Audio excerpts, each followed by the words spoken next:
January 17, 1945. The Ardennes Forest, Belgium. The snow fell in silence. Not the peaceful kind that men remember from childhood, but the oppressive, deadening silence of a forest holding its breath. Through the skeletal branches of frost-laden oaks, a column of Panzer Bifors pushed forward, their engines coughing plumes of blue-gray exhaust into the frozen air. The treads bit into snow and mud, churning the earth beneath with a sound like grinding bones. Inside the lead tank, Oberfeldwebel Klaus Müller sat in the commander's cupola, scanning the tree line with binoculars that trembled slightly in his gloved hands. He was 23 years old. The frost had turned his breath into small clouds that hung inside the turret like ghosts. The hedgerows on either side of the narrow forest road were dense with underbrush, their branches heavy with ice that caught the weak winter light and turned it into something sharp and cold. Müller's eyes swept across them mechanically, left to right, right to left. The same pattern drilled into him at Grafenwöhr 3 years ago when the war was still young and victory still seemed like a birthright. But this was not the same war. The trees here did not whisper of triumph. They whispered of something else entirely. He did not see the two soldiers crouched 30 meters ahead, hidden beneath a white camouflage tarp dusted with actual snow. He did not see the long tube of the M1A1 bazooka resting on the shoulder of Private First Class David Kowalski, whose finger hovered near the trigger mechanism with the patience of a hunter who has learned to wait. He did not see the assistant, loader Private James Chen, whose hands clutched 2 spare rockets as he lay motionless beside Kowalski in the frozen undergrowth, his breathing shallow and controlled. Müller saw only the trees, the snow, the endless white corridor that swallowed sound and hope in equal measure. And then the world ended. To understand what happened in that forest, in those terrible seconds when metal met fire and certainty, dissolved into chaos, one must step back from the snow and the blood and trace the thread of history that led both men to that moment. The thread begins not in Belgium, but in the industrial imagination of a nation that had learned to fight its wars with production lines as much as with bullets. By the winter of 1945, the German Wehrmacht had been fighting for 5.5 years. They had swept across Poland in weeks, crushed France in 40 days, driven to the gates of Moscow and the oil fields of the Caucasus. The panzer divisions had become legend, their tanks synonymous with modern warfare itself. The Tiger, the Panther, the reliable Panzer IV, these machines were more than weapons. They were totems of German military supremacy, symbols of a doctrine that worshipped speed, armor, and overwhelming firepower. A German tank commander in 1940 was a knight of the modern age, encased not in steel plate and chainmail, but in 40 millimeters of rolled homogeneous armor, backed by the finest optics and fire control systems in the world. The doctrine was simple and elegant. The tank was nearly invulnerable to infantry. A man on foot, no matter how brave, no matter how determined, could not harm a tank. He could hide from it, he could run from it, but he could not destroy it. Tanks were destroyed by other tanks, by anti-tank guns towed into position by trucks, and horses by carefully positioned artillery. The infantryman's job was to mop up after the armor had done its terrible work. This was the calculus that governed armored warfare, the equation that determined life and death on the mechanized battlefield. And then the Americans arrived with a tube, a rocket, and an idea that turned that calculus into ash. The M1A1 bazooka was not beautiful. It was not elegant. Measured against the Panther's sloped armor and the Tiger's massive 88mm gun, It looked like something assembled in a garage by optimistic amateurs. It was a 5-foot-long tube of stamped steel that weighed just 13 pounds. A soldier could carry it over his shoulder like a farmer's tool. The rocket itself, the M6A3 heat round, was a simple device, almost crude in its design. A shaped charge warhead, a basic percussion fuse, a small rocket motor that propelled it forward at just 265 feet per second. By the standards of artillery, it was laughably slow. By the standards of tank guns, it was primitive, but it worked. The Eibor-shaped charge principle was elegant physics applied to brutal purpose.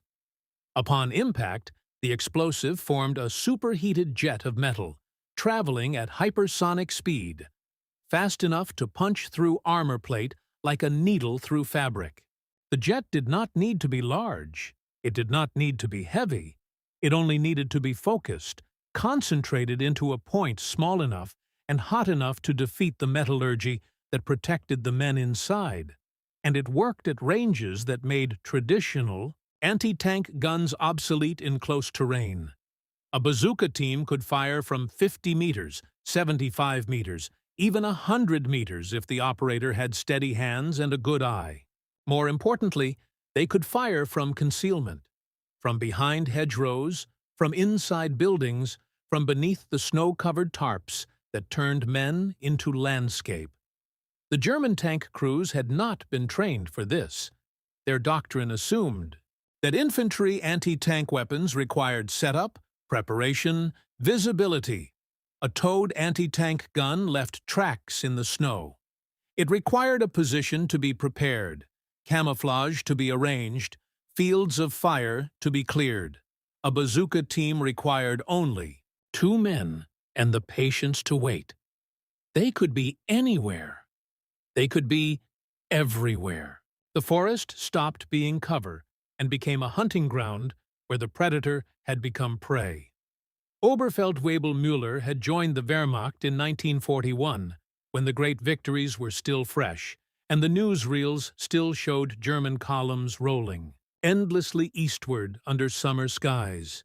He had trained on the Panzer IV, learning its quirks and rhythms the way a pianist learns a difficult instrument. He knew the sound of the Maybach engine when it was running smoothly, and the different sound it made when the transmission was about to fail. He knew how to estimate range using the commander's sight, how to call corrections to his gunner, how to read terrain for tank traps and anti-tank gun positions.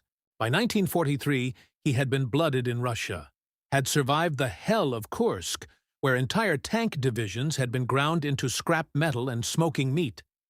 He had learned the smell of burning diesel mixed with burning men. He had learned to sleep in the tank, in the commander's seat, because climbing out to sleep on the ground meant you might not wake up when the T-34s came in the pre-dawn darkness. But Russia had been a different war. In Russia, you could see your enemy most of the time. The steppes were wide and open. Anti-tank guns had to be positioned on ridge lines or in tree lines, and if you watched carefully, if your optics were good and your gunner was quick, you could spot them and kill them before they killed you. The infantry carried anti-tank rifles that could damage a light tank, but bounced harmlessly off a Panzer IV's frontal armor. The threat was real, but it was comprehensible. It fit within the doctrine, within the training, within the mental framework that separated tank from infantry combat. The bazooka destroyed that framework. Müller had first heard about them in Normandy, through rumors that filtered back from the divisions fighting in the hedgerows. Tanks disappearing, not from airstrikes or artillery, but from infantry fire. Close-range infantry fire. Impossible, the old hands said. Propaganda, perhaps, or exaggeration, born of stress and exhaustion. But the reports kept coming. A tiger knocked out in a village street, the crew evacuating through smoke, swearing that the shot had come from a window 15 meters away. A panther immobilized on a narrow road, its track blown off by a rocket that appeared from nowhere and returned to nowhere just as quickly. These were not the clean tank-on-tank duels that the doctrine promised. These were ambushes, assassinations, murders. The Americans called them tank hunting teams. The Germans, when they spoke of them at all, used words like Panzertrupp or simply Die Rakete, the rocket. But the word that appeared most often in the after-action reports, the word that crept into the letters soldiers wrote home, and the conversations they had in the brief moments between combat, was simpler. Hinterhalt, ambush. The implication was clear. The tank was no longer the hunter. In the close terrain of hedgerows and forests, in the rubble-choked streets of French and Belgian towns, the tank had become the hunted.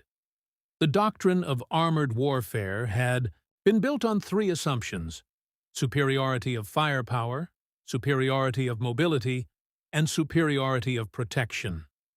A tank could kill anything that moved on the battlefield. A tank could move faster than infantry, could redeploy and maneuver to avoid threats, and most critically, a tank was protected, immune to small arms fire, resistant to artillery fragments, vulnerable only to specialized weapons that were rare, expensive, and difficult to deploy. The bazooka invalidated the third assumption, and in doing so, undermined the first two. If a tank was no longer protected from infantry, then its firepower advantage became situational. In open terrain, yes, the tank's cannon and machine guns were devastating. But in a forest, in a town, in any environment where visibility was measured, in meters rather than kilometers, the advantage shifted. A bazooka team could hide where a tank could not go. They could strike from angles the tank's armor was not designed to defeat. The side armor of a Panzer IV was 30 millimeters thick, adequate. Against small-caliber anti-tank guns, nearly useless against a shaped charge detonating at contact range. And if the tank was no longer protected, then its mobility became a liability. Every meter forward was a risk.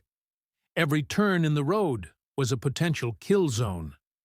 Tank commanders began to hesitate, to slow their advance, to demand infantry support, before pushing into terrain that offered concealment. But infantry moved slowly, especially in winter, especially in forests where the snow was knee-deep and every shadow might hide an enemy position. The armored blitzkrieg, the lightning war that had defined German tactical doctrine since 1939, began to bog down not because the tanks were defeated in open battle, but because the psychological equation had changed. The men inside the tanks were no longer confident. They were afraid. Private First Class. David Kowalski had grown up in Pittsburgh, in a neighborhood where the steel mills ran day and night, and the sky was always stained orange with furnace light. His father worked at the Homestead Steel Works, coming home each evening covered in soot and smelling of hot metal. David had expected to follow him into the mills, had assumed that his life would be lived in the shadow of blast furnaces and rolling mills, turning raw iron into the girders and rails and plates that built America. And then came December 7th, 1941, and suddenly the mills were running triple shifts, and the sons of steel workers were needed for a different kind of work. He had enlisted in January 1942, 3 weeks after his 18th birthday. Basic training at Fort Benning had been a shock. Not the physical demands, which he had expected, but the emphasis on initiative, on independent thinking, on soldiers being trusted to make decisions without waiting for an officer to tell them what to do. The German army, he would learn later, ran on orders flowing down from above. A German soldier did what he was told, when he was told, in the manner prescribed by doctrine and regulation. The American army ran on organized chaos. Officers gave objectives, and expected their men to figure out how to achieve them. NCOs were encouraged to adapt, improvise, find creative solutions to tactical problems. The bazooka had been created through that culture of improvisation. In 1942, when the U.S. Army realized it had no effective man-portable anti-tank weapon, a team of engineers had gone looking for a solution. They found it not in months of careful development, but in weeks of frantic experimentation, combining a shaped charge warhead with a simple rocket motor and a tube to aim it. The first production models rolled out of factories in May 1942. By June, soldiers were training with them. By November, they were in North Africa, being used in combat. The entire process, from concept to battlefield deployment, took less than a year.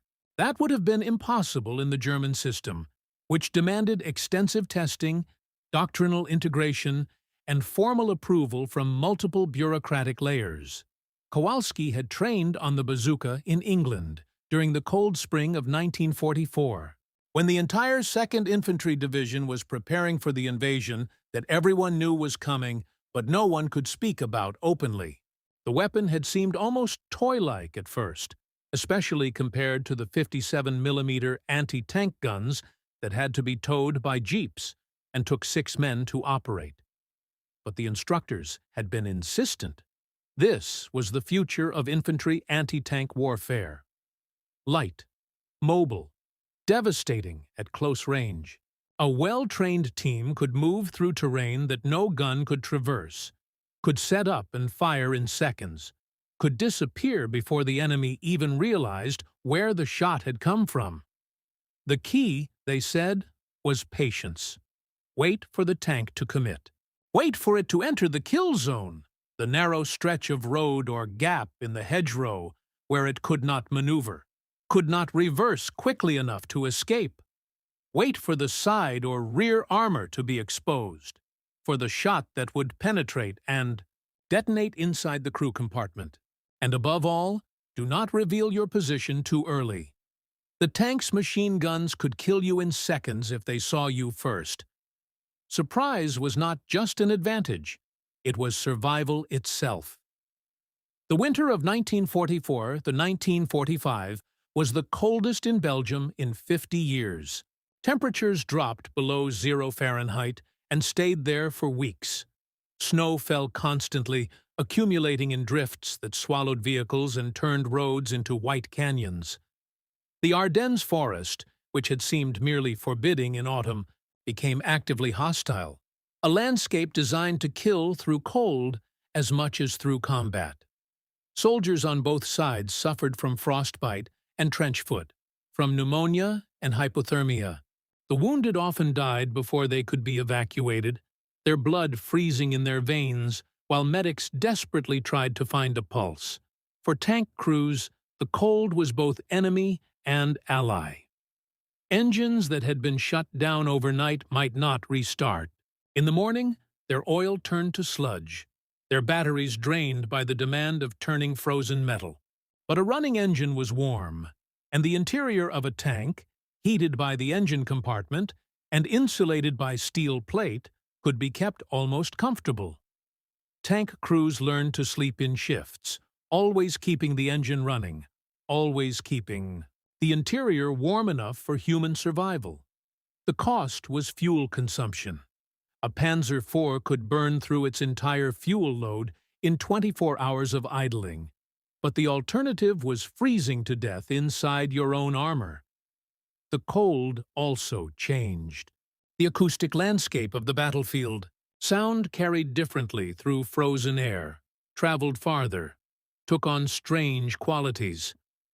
The crack of a rifle shot could echo for kilometers through still forest air. The rumble of tank engines became deeper, more penetrating, audible from distances that would have been impossible in summer. And explosions, the sharp, violent crack of a shaped charge detonating against armor, seemed louder, more final, as if the cold itself amplified the sound of metal being destroyed.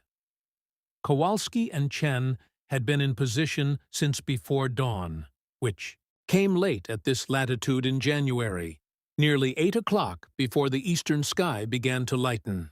They had crawled into the position in darkness, moving with the slow, patient care of men who knew that haste meant noise, and noise meant death. The position itself was simple: a shallow depression in the ground just off the forest road, concealed by a snow-covered tarp that they had carefully arranged to look like a natural drift. They had 2 rockets loaded and ready, 2 more in reserve. The effective range of the bazooka was listed as 300 yards in the manual, but experienced crews knew better. Past 100 yards, the odds of a hit dropped dramatically. Past 50 yards, the odds of penetration, of actually destroying the tank rather than just damaging it, became almost certain. They had chosen this spot because of the road. It curved slightly here, and the trees grew close on both sides, creating a natural funnel. A tank moving through would have no room to maneuver, no way to turn its frontal armor to face a threat from the side. And the slight curve meant that the tank would not see them until it was almost on top of their position, by which time it would be too late. They waited. That was the hardest part, Kowalski had learned.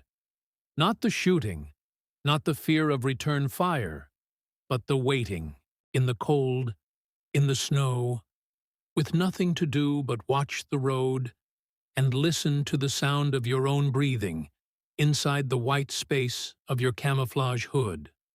Time did strange things when you were waiting to kill or be killed.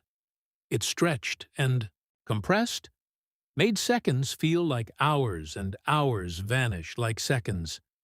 His hands ached with cold despite the wool gloves. His legs had gone numb below the knee 20 minutes ago. But his mind was focused, narrowed to a point, like the jet of superheated copper that would soon pierce German armor. The sound came first. The deep, mechanical rumble of Maybach engines, their rhythm slightly out of sync, so that the sound pulsed and throbbed rather than held steady.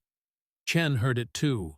Kowalski could tell by the way his assistant's breathing changed, became shallower, more controlled. They did not speak.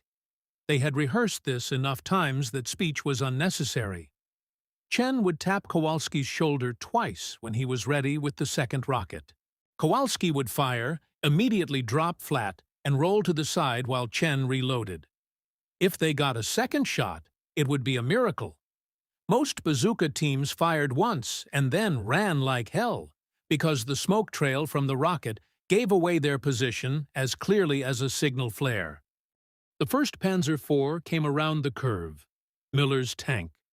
From Kowalski's position, it looked enormous, a moving fortress of angular metal and winter camouflage paint.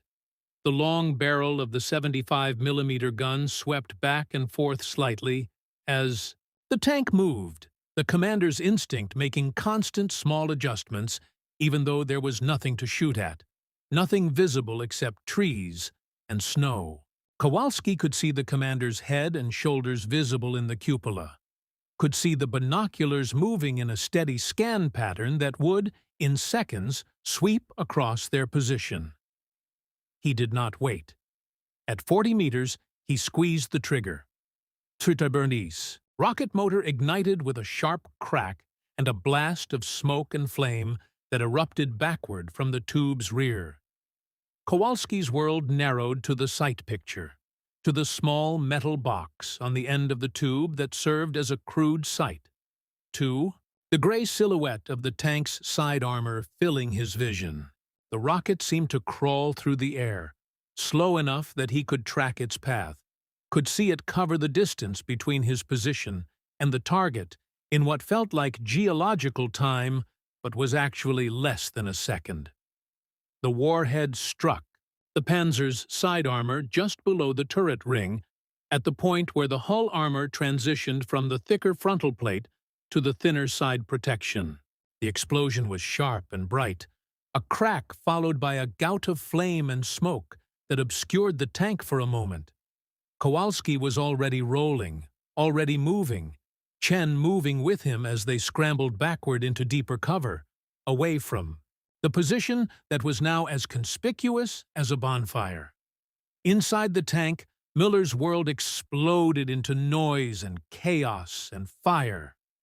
The shaped charge jet penetrated the side armor in a fraction of a second, moving at 25,000 feet per second. Faster than any bullet, fast enough to turn solid steel into something that behaved like liquid. It punched through the 30-millimeter plate, creating a hole the size of a coin, and continued into the crew compartment where it fragmented into dozens of smaller jets and molten metal particles moving at hypersonic speed. The gunner died. Instantly, his head struck by a fragment moving too fast for consciousness to register. The loader, positioned on the other side of the turret, was hit by a shower of molten metal that ignited his uniform and the fabric seat covers and the grease-stained cloth he had been using to clean the main gun breech. Muller, in the cupola, was protected by the bulk of the turret itself, but the overpressure wave from the explosion hit him like a physical blow, rupturing his eardrums and stunning him into momentary paralysis. The driver, isolated in his forward compartment by the transmission housing and the ammunition storage racks, felt the explosion but was not hit by the jet. He did the only thing his training and instincts suggested. He accelerated, trying to move the tank forward and out of the kill zone. But the engine, already straining in the cold, responded sluggishly. The tank lurched forward, its right track digging into the snow, its left track spinning on a patch of ice beneath the powder. It moved perhaps 5 meters before the driver realized that the intercom was dead, and he could not hear any response from the rest of the crew. He tried to turn, to see into the crew compartment through the small vision port behind his seat, but all he could see was smoke and the orange flicker of fire. The second panzer in the column had stopped abruptly, its commander seeing the smoke and flame erupting from Mueller's tank and making the instant calculation that every tank commander feared. Ambush, close range, unknown number of attackers. He began to traverse his turret toward the tree line where the rocket had originated, but the trees were thick, and the smoke from the first shot was already dissipating into the general haze of winter fog and exhaust fumes. He could not see the target. He could not see anything except trees and snow, and the awful sight of Mueller's tank burning. Kowalski and Chen were already 50 meters away, moving through the forest in a crouch, putting trees and distance between themselves and the road. They did not look back. The standard procedure after a successful ambush was to relocate immediately, to move to a secondary position, or, if the situation allowed, to extract entirely and return to friendly lines. Staying near the ambush site meant risking artillery, fire, or infantry sweeps, or simply being spotted by other tanks moving up the column. Behind them, Mueller's tank continued to burn. The driver managed to open his hatch and escape, rolling into the snow and crawling away from the vehicle as ammunition inside began to cook off. Small explosions that sent tracers streaking into the winter sky like distress flares. The loader, his clothing ablaze, also escaped, though he would die 2 days later in a field hospital, his lungs seared by the superheated air he had inhaled. Mueller himself, stunned and deaf, was dragged from the commander's cupola by the tank commander of the vehicle behind him, a man who risked his own life to save a comrade, even though doctrine said you should never dismount your tank in a combat zone. The entire engagement, from first shot to escape, had lasted less than 90 seconds. News of the attack spread through the German units with the speed of fear. By evening, every tank commander in the sector had heard some version of the story. A panzer knocked out by infantry at close range, the crew killed or wounded, the attackers vanishing like ghosts. The details varied in the telling. Some versions had 5 or 6 attackers. Some had the tank destroyed by a mine or a close-range artillery strike. But the core truth remained consistent. The Americans had a weapon that could kill tanks from ambush, and there was no effective defense except to avoid situations where such an ambush was possible. But how do you avoid an ambush in a forest? How do you keep tanks safe when the entire landscape offers concealment to infantry? The German doctrine called for combined arms operations, tanks supported by infantry who would sweep the terrain ahead and eliminate threats before they could engage. But infantry moved slowly in winter, and the whole point of the Ardennes offensive had been speed. To move fast, exploit gaps, reach the Meuse River before American reinforcements could arrive. Slowing down to wait for infantry meant abandoning the operational plan, meant accepting that the armored breakthrough was no longer possible. Some tank commanders tried to adapt. They trained their machine gunners to watch for the smoke trail of bazooka rockets, to fire suppression bursts into any likely concealment before the rocket could be launched. They requested infantry support and refused to move without it. They avoided roads that ran through dense forest, tried to find routes through open terrain where visibility would give them the advantage. But the Ardennes was not the steppes of Russia. There was no open terrain. Everything was forest and hills and narrow valleys where roads twisted through landscapes designed for ambush. The psychological impact was harder to measure, but no less real. Tank crews who had once felt invulnerable now felt exposed. The tank, which had been a fortress, became a coffin, a steel box that would trap you inside when the rocket hit and the fire started. Some crews began to complain of phantom sounds, hearing rockets being launched when there were none, seeing bazooka teams in every shadow. Others became reckless, pushing forward at high speed to minimize the time they spent in danger zones, only to throw a track or break down in terrain where recovery was impossible. The calm professionalism that had characterized German tank operations in earlier years gave way to something harder to define. A fatalism born of the realization that survival was now as much about luck as about skill. The Americans, meanwhile, were learning their own lessons. The bazooka was effective, but it was not a miracle weapon. It required close range, which meant accepting enormous risk. It required a hit on vulnerable armor, which meant knowing where to aim and having the steadiness to aim there while a 30-ton tank bore down on your position. And it required the crew to survive long enough to fire, which meant concealment, camouflage, and the willingness to let the enemy come within what felt like touching distance before pulling the trigger. Casualties among bazooka teams were high, especially in the early months after the weapon's introduction. Inexperienced crews fired too early, from too far away, alerting the tank crew without destroying the tank. They chose positions with inadequate cover, or poor escape routes, or insufficient concealment. They forgot that the backblast from the U rocket would give away their position, or that the smoke trail would hang in still air for long seconds, pointing like an arrow to where they hid. They died from tank cannon fire, from machine guns, from being simply crushed under the treads of tanks they had failed to stop. But the survivors learned. They learned to wait. They learned to fire from basements and second-floor windows where the backblast could vent harmlessly, and the smoke would dissipate inside the building. They learned to work in teams, with one bazooka positioned to fire and a second to cover the withdrawal, positioned 30 or 40 meters away at an angle so that both could not be suppressed by the same burst of machine gun fire.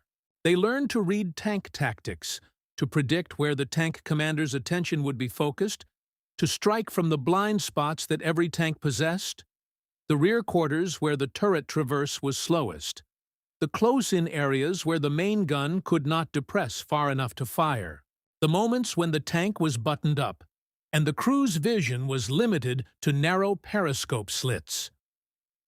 By late December 1944, American infantry units were beginning to develop a doctrine around the bazooka that matched the weapon's capabilities. Tank hunting teams became specialized roles, with specific training and specific tactics. They were given priority for ammunition resupply and were authorized to operate independently, without waiting for direct orders, whenever tanks were reported in their sector. Some units began to keep their best bazooka teams in reserve, holding them back until tanks appeared, and then deploying them specifically to counter that threat. The tank, which had been the ultimate offensive weapon, was being countered not by other tanks, but by infantrymen with courage and tubes of stamped steel. What the German tank crews experienced in the winter of 1944-1945 was not simply fear. It was something more fundamental: the collapse of certainty. For years, German doctrine had promised them that if they followed their training, maintained their discipline, and kept their equipment in working order, they would survive. The tank was a tool of victory, a weapon that tilted the battlefield in favor of its crew. This promise had sustained them through Russia, through Africa, through the long retreat from France after Normandy. Even in defeat, even in withdrawal, the tank had been reliable. It protected you. It gave you a fighting chance. The bazooka destroyed that promise. Suddenly, protection was situational. Suddenly, survival depended on factors beyond your control. Whether the Americans had positioned a team on this road, whether they would fire from this tree line, whether the rocket would hit the vulnerable side armor, or glance off the frontal plate. Tank crews who had once approached combat with professional confidence began to approach it with dread. The tank stopped being an instrument of will and became a vehicle of fate. Letters from German tank crews in this period reflect the change. Earlier in the war, letters home spoke of comradeship, of small victories, of hope for eventual triumph, or at least honorable survival. By January 1945, the tone had shifted. The letters spoke of cold, of hunger, of endless retreat. And they spoke of the rockets. Die Rakete appeared again and again, sometimes capitalized as if it were a proper noun, a name rather than a description. Some men wrote of it with a kind of fatalistic acceptance. This was how they would die, not in honorable combat, but in a moment of ambush, killed by an enemy they never saw. Others wrote with anger, accusing the Americans of cowardice for using such weapons, for refusing to fight in open battle where German superiority could be demonstrated. The anger was understandable, but misplaced. The Americans were not refusing to fight openly. They were simply fighting smart, using the advantages of terrain and surprise to negate German advantages in armor quality and tactical experience. There is a concept in military theory called combined arms synergy, the idea that different weapons and unit types become more effective when used together than they would be if used separately. A tank is dangerous. Infantry is dangerous. But a tank supported by infantry, or infantry supported by a tank, is more than doubly dangerous. The whole becomes greater than the sum of its parts, because each component covers the weaknesses of the others. Infantry are vulnerable to machine gun fire, but tanks can suppress machine gun positions. Tanks are vulnerable to close-range anti-tanks weapons, but infantry can spot and eliminate those threats before they can fire.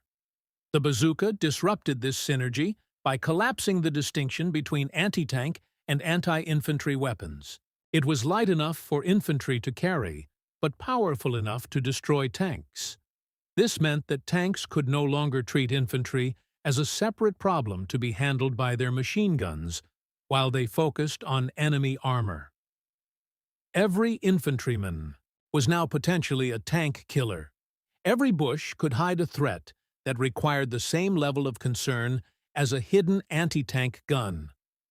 The German response was to demand more infantry support for their armor, but by late 1944, infantry was in desperately short supply. The Wehrmacht had lost hundreds of thousands of infantrymen in Russia, in France, in the grinding battles of attrition that had characterized the war since Stalingrad. The replacements were younger, less trained, often drawn from support units, or recovered wounded who were not fully healed. They could not provide the kind of aggressive, proactive screening that tank doctrine demanded, and so the tanks increasingly operated alone or in small groups, their commanders acutely aware that they were vulnerable and increasingly unable to do anything about it. Kowalski and Chen made it back to American lines just after dark, slipping through a gap in the German positions that American reconnaissance had identified earlier that day. They reported to their platoon sergeant, gave a brief account of the engagement, one tank hit and destroyed, crew casualties unknown, no American casualties. The sergeant nodded, made a note in his log, and told them to get some rest. They were scheduled for another patrol the following morning. That was the reality of infantry combat in the winter of 1945. Moments of intense violence followed by hours of tedium, exhaustion, and cold. The destruction of a tank, which might have been celebrated as a significant achievement earlier in the war, was now just another entry in a daily log. Tanks were being destroyed every day, by bazookas, by tank destroyers, by artillery, by air. Strikes. Each individual engagement was dramatic for the men involved, but in the larger context of the war, each was just a small piece of a vast machine grinding toward an inevitable conclusion. But for the men in the tanks, each engagement was not a statistic. It was a life-or-death moment, a test of luck and skill and fate. And increasingly, it was a moment they expected to lose. The symbolic weight of the bazooka in the minds of German soldiers came to exceed its actual tactical impact. Yes, it destroyed tanks. Yes, it caused casualties. But it did not, by itself, defeat the German armored forces in the West.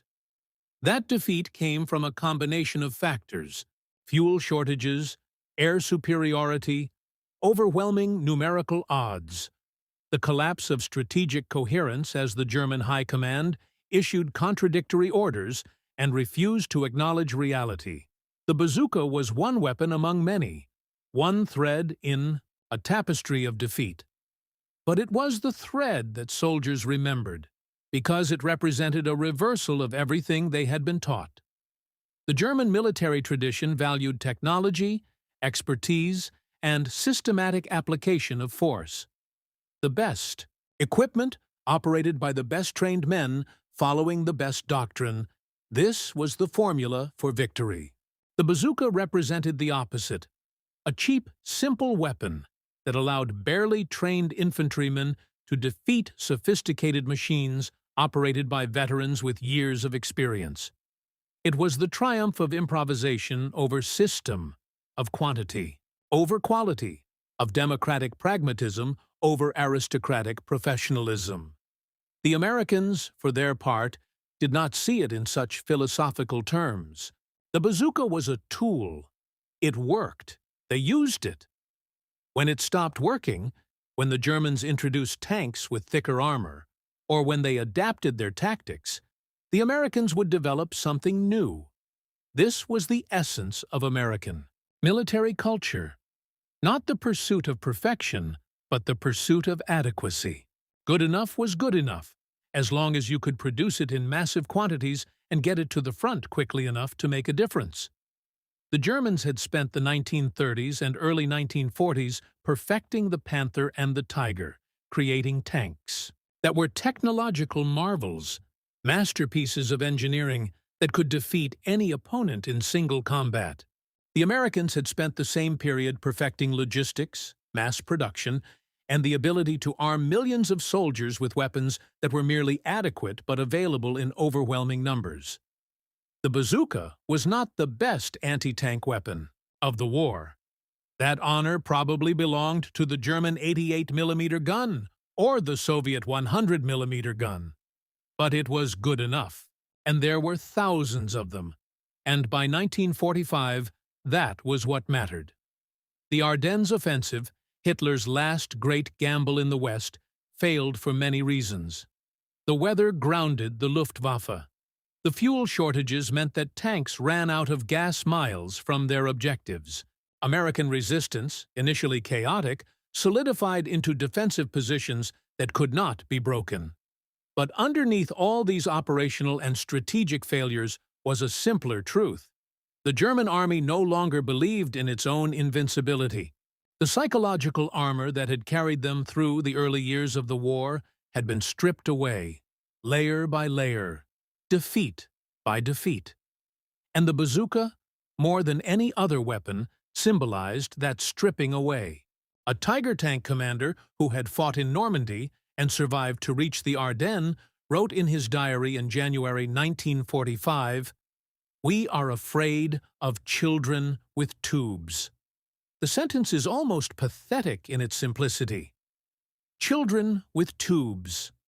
Not the Red Army, not the British Eighth Army, not the American Strategic Bomber Force.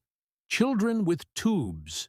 But those tubes had killed his comrades, had destroyed tanks that should have been unstoppable, had turned the forests and towns of Belgium into graveyards. For German armor, the fear was rational. The phrasing reflected not cowardice, but exhausted honesty.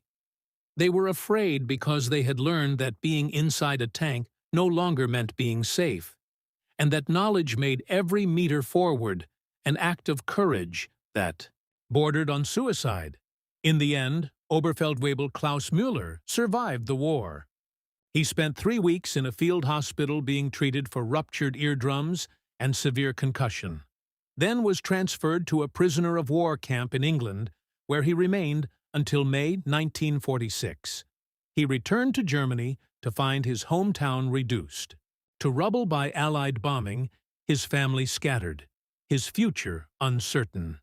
He never spoke much about the moment when the bazooka hit his tank. When pressed, he would say only that there had been no warning, no time to react, just the explosion, and then darkness. He did not blame the Americans for using such a weapon. He did not consider it unfair or cowardly. It had simply been effective, and in war, effectiveness was the only measure that mattered. Private First Class David Kowalski returned to Pittsburgh in August 1945, 3 months after the war in Europe ended. He went back to work at the homestead, steel works, operating a crane that lifted molten steel from furnace to mold. He married, had children, lived the quiet life he had expected to live before the war interrupted.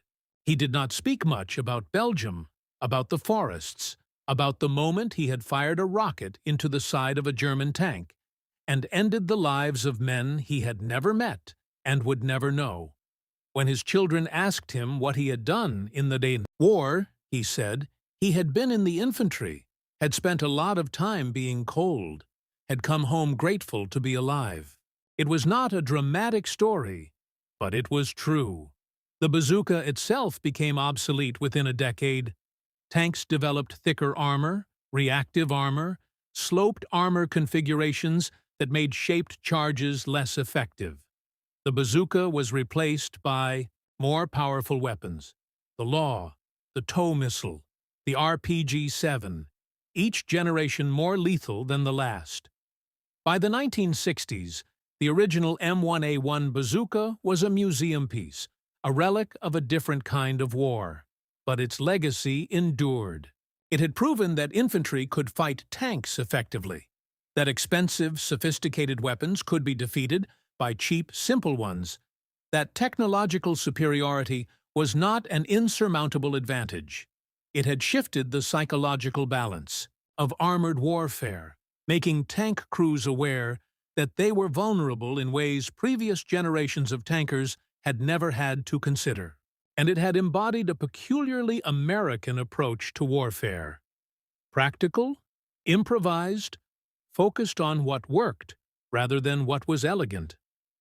There is a photograph, taken in Belgium in January 1945, of a destroyed Panzer IV sitting abandoned by the side of a forest road. The snow around it is churned and muddy, marked by the tracks of other vehicles that moved past after the tank was knocked out. The turret is open, the hatches flung back, evidence of a crew that had abandoned the vehicle in haste.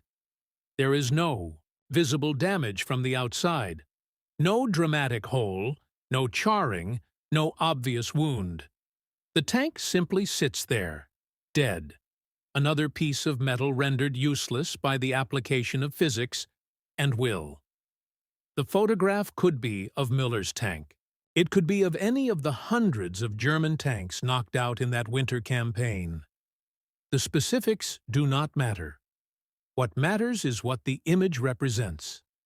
The moment when the hunter realized it had become the hunted, when the fortress revealed itself to be a trap, when the promise of technology gave way to the reality of lethality. War is often described as a clash of wills, of ideologies, of nations. But at its most fundamental level, war is a contest of problem-solving. One side presents a problem, in this case, the tank, mobile and protected and lethal. The other side develops a solution, in this case, the shaped charge warhead delivered by a simple rocket at close range. And then the first side must either adapt to that solution or accept defeat. The German army in 1945 could not adapt. It lacked the resources, the time, the strategic depth to develop effective countermeasures to the bazooka. It could only endure, fighting a losing battle against enemies who had learned to exploit its weaknesses. The men inside the tanks continued to do their duty, continued to advance when ordered, continued to fight until their tanks were destroyed, or their fuel ran out, or they received orders to surrender.